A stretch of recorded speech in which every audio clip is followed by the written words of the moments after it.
नमस्कार मित्रमैत्रिणींनो, जर तुम्हाला आपल्या चॅनलवरच्या कथा आवडत असतील तर लाईक करत जात जा आणि चॅनलला सबस्क्राईब करून बाजूची घंटी दाबा आणि ऑलवर सेट करा.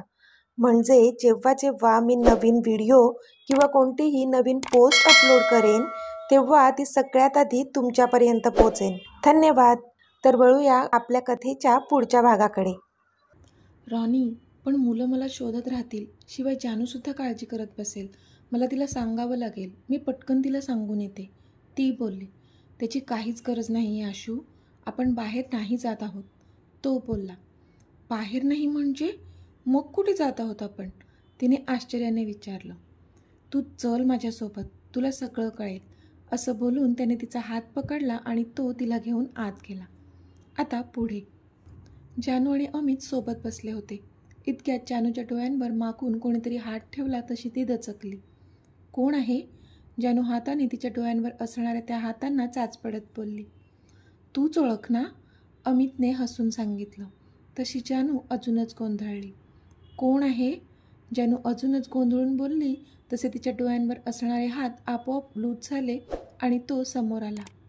ताई, इट्स मी. अंश हसून बोलला. पण इथे जानूच्या मात्र डोळ्यात पाणी आलं.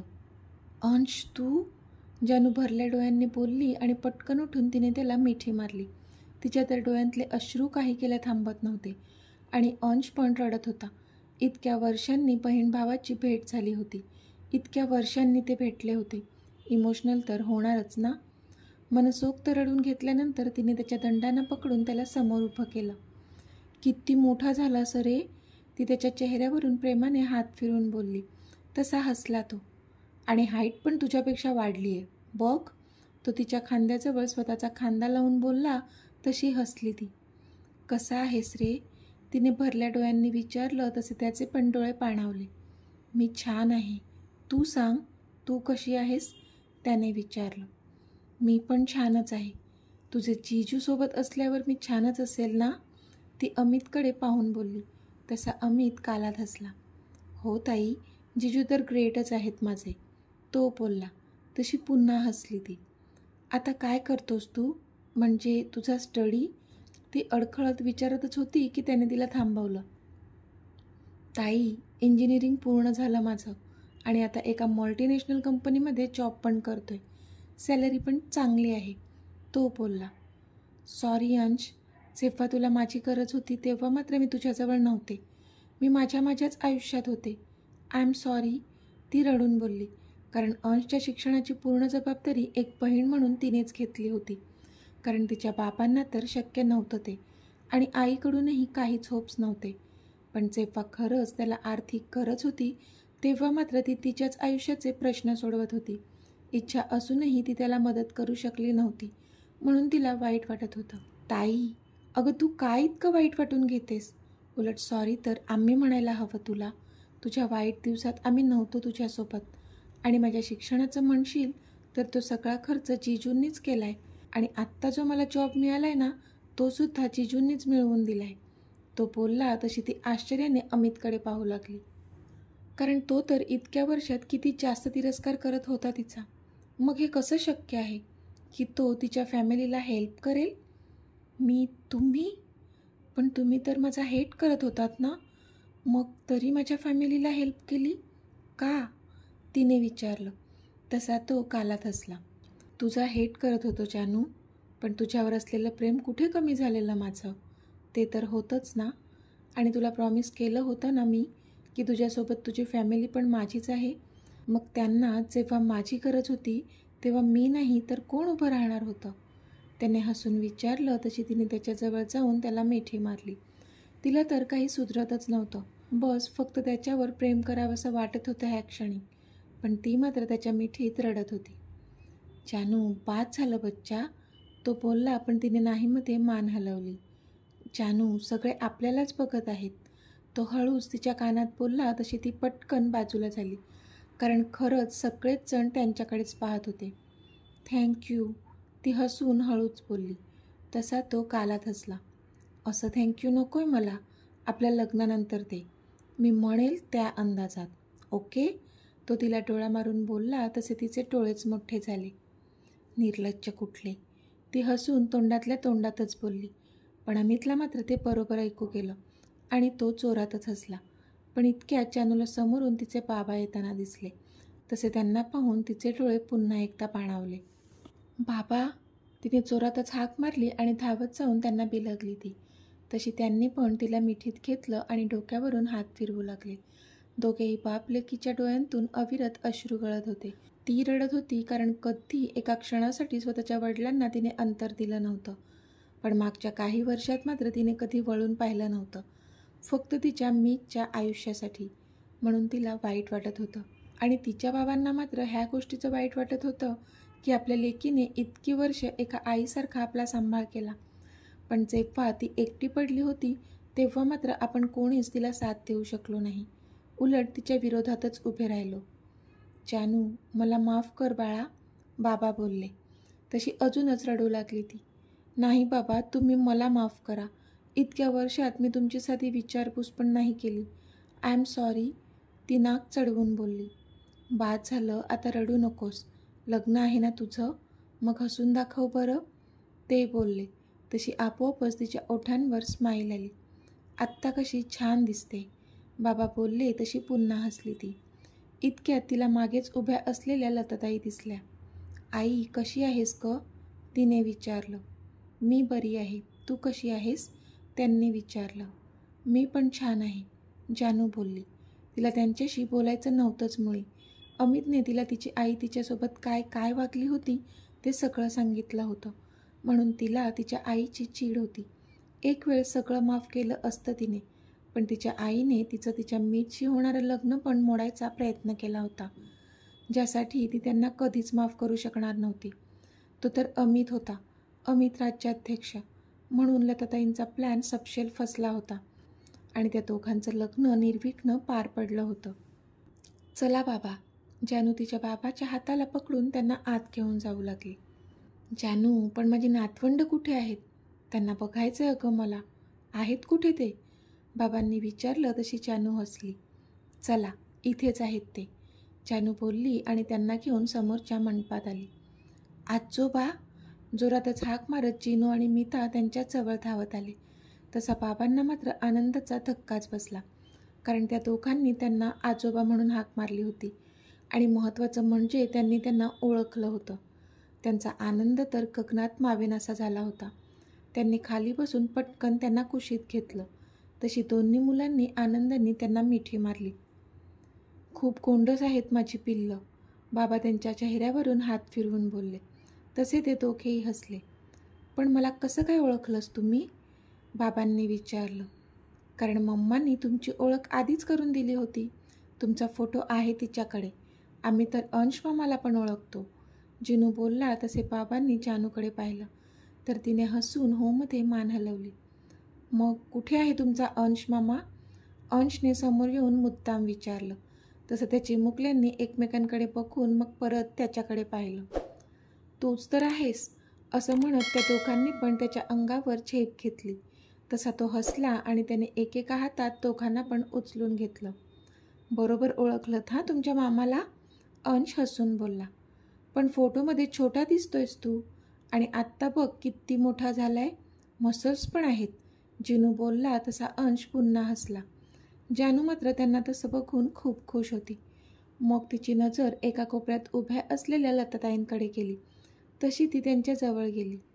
जिनू, मीता, ही तुमची आजी आहे, जानूने त्यांची ओळख करून दिली. तशी दोन्ही मुलं त्यांच्या जवळ गेली. आजी, दोघांनी त्यांना आवाज दिला. तसं त्यांनी पण त्या दोघांना कुशीत घेतलं. पण आजीचा फोटो तर मम्माने आपल्याला दाखवलाच नव्हता, हो ना दादा, मीताने निरागसपणे जिनूला विचारलं. तसं त्याने एकदा जानूकडे पाहिलं, पण जानूने नजर फिरवली, कारण तिने तिच्या आईबद्दल त्यांना नव्हतंच सांगितलं आणि तिला तशी गरजसुद्धा वाटली नव्हती. अमितने तिच्या आईचे जे प्रताप तिला सांगितले होते त्यानंतर त्यांच्याविषयी खूप राग भरला होता तिच्या मनात. इथे रॉनी आशूला घेऊन त्याच्या रूममध्ये आला होता आणि त्याने त्याच्या बॅगमधून त्याचा टॅब बाहेर काढला आणि सुरू केला. रॉनी, काय करणार आहात तुम्ही, तुम्ही इथे काय आता काम करत बसणार आहात का, आशूने रागात कमरेवर हात ठेवत विचारलं. तसे त्याने डोळे फिरवले. नाही ग माझी झाशीची राणी, तू थांब, तुला मोहनला पाहायचं आहे ना, मग थोडा दम धर आणि इथे येऊन बैस माझ्याजवळ, तो बोलला. तशी ती त्याच्याजवळ जाऊन बसली. रॉनीने आता त्या टॅबमधून मोहनची ती क्लिप ओपन केली जी त्याने आत्ताच अमितला दाखवली होती. त्याने एकदा तिच्याकडे पाहिलं. तिच्या कानात त्याने हेडफोन घातले. हा बघ, मोहन राज्याध्यक्ष, तो बोलला आणि त्याने तो टॅब तिच्या हातात दिला. तशी ती तो व्हिडिओ पाहू लागली. रॉनी मात्र तिच्या चेहऱ्याचं निरीक्षण करत होता. तिच्या चेहऱ्याचे हावभाव चेक करत होता. ती मात्र तो व्हिडिओ बघण्यात गुंग झाली होती. नाही, मी नाही ओळखत ह्याला, ती बोलली आणि तिने हेडफोन कानातून बाहेर काढले. तसा इथे रॉनीने एक निश्वास सोडला. आर यू शुअर, त्याने विचारलं. येस रॉनी, मी ह्या माणसाला कधी पाहिल्याचं आठवत नाही आहे मला, ती बोलली. बघ, मी सांगितलं होतं ना तुला, ह्याच्याशी तुझा काहीच संबंध नसेल. अगं खूप क्रूर आहे तो, रॉनी बोलला. त्याने देवाचे आभारच मानले की मोहनचा आशूशी कोणताच संबंध नाही आहे. कारण जर असता तर नक्कीच मोहनने तिला तिच्या भूतकाळात खूप जास्त त्रास दिला असता, जो त्याला नको होता. रॉनी, पण का कोणास ठाऊक मला अजूनही असंच वाटतंय की मला जे भास होत आहेत तो आवाज आणि ह्या माणसाच्या आवाजात खूप साम्य आहे, ती दूरवर बघत बोलली. आशू, थोडाफार आवाज असतो ग कोणाकोणाचा सारखा, तू नको जास्त विचार करू, तो बोलला. तसं तिने त्याच्याकडे पाहिलं आणि मग होमध्ये मान हलवली. रॉनी, जाऊया, तिने विचारलं. तशी त्याने नाहीमध्ये मान हलवली आणि तिला जवळ ओढलं. रॉनी, चला चुपचाप, जानू वाट पाहत असेल माझी, ती त्याला ढकलत बोलली. त्याने मात्र नाहीमध्ये मान हलवत तिला अजून जवळ ओढलं आणि आत्ता तो तिच्या ओठांवर ओठ टेकवणारच होता की तिने त्याला गुदगुल्या केल्या. तसा तो तिच्यापासून दूर झाला आणि तोच चान्स साधून ती तिथून पळून दाराजवळ गेली आणि तो मात्र चेहरा बारीक करून तिच्याकडे पाहू लागला. हे, दिस इज नॉट डन यार, तो बोलला. तशी पुन्हा हसली ती. चला आता, उशीर झालाय, ती हसून बोलली. आज ना तुझ्या स्वप्नात येऊन तुला असा काही त्रास देणार आहे ना मी, बघच तू, तो खोटं खोटं रागवून बोलला आणि तिला क्रॉस करून निघून गेला. तशी ती पण हसली आणि त्याच्या पाठी गेली. जानूच्या आई बाबा आणि अंशची राहण्याची व्यवस्था राज्याध्यक्ष विलामध्येच केली होती. दोन्ही मुलांना पण रीमा त्यांच्यासोबत झोपायला सोबत घेऊन गेल्या होत्या, कारण जानूच्या हाताला मेहंदी होती म्हणून. आशू मात्र जानूसोबत होती तिच्या रूममध्ये. आता दोघीही बेडवर आडव्या झाल्या होत्या आणि झोपण्याच्या तयारीत होत्या. आशू, आईबाबांना आणि अंशला भेटलीस का तू, जानूने विचारलं. हो ग, मघाशीच भेटले, आशू बोलली. पण तू इतका वेळ होतीस कुठे, मला दिसलीच नव्हती, जानूने विचारलं. तशी आशू चपापली. अगं मी रॉनीसोबत होते, आशू लाजून बोलली. ओ हो, रॉनी सरांसोबत, रोमांस हा, जानू तिला चिडवत बोलली. तसा आशूला मगासचा रॉनी आठवला आणि तिला अजूनच लाज वाटू लागली. तसं तिने उशीमध्ये स्वतःचं तोंड खुपसलं. अगं बाई, किती लाजतेस यार, जानू तिला चिडवत बोलली. तशी आशू तिच्याजवळ सरकली आणि तिने तिला मिठी मारली. तसं जानूने हसून तिच्या केसांमधून हात फिरवला. आशू, अशीच खुश राहा, तुला सांगू, मला तुझी खूप काळजी वाटत होती अगं, पण आता रॉनी सर तुझ्यासोबत आहेत म्हणताना मला काळजी नाही वाटत. ते खूप खुश ठेवतील तुला, खूप चांगले आहेत ते, जानू तिच्या डोक्यावरून हात फिरवत बोलली. हो जानू, खूप चांगले आहेत ते, आशू रॉनीचा चेहरा डोळ्यांसमोर आणून बोलली. बास, आता हे 2 दिवस जाऊ दे, मग मीच रॉनी सरांना तुमच्या नात्याबद्दल मीचशी बोलायला सांगते, ओके, जानू बोलली. तशी आशू अजूनच लाजली. तुमच्या लग्नानंतर रॉनी स्वतः बोलणार आहेत अमितशी, आशू बोलली. असं होय, जानू अजूनच तिला चिडवू लागली. तशी आशूने तिची मिठी अजूनच घट्ट केली. चल झोप आता, उद्या उठायचं आहे ना लवकर, जानू बोलली. तशी आशूने होमध्ये मान हलवली. गुड नाईट जानू, आशू बोलली. गुड नाईट, जानू पण बोलली आणि तिच्या जागेवर झोपली.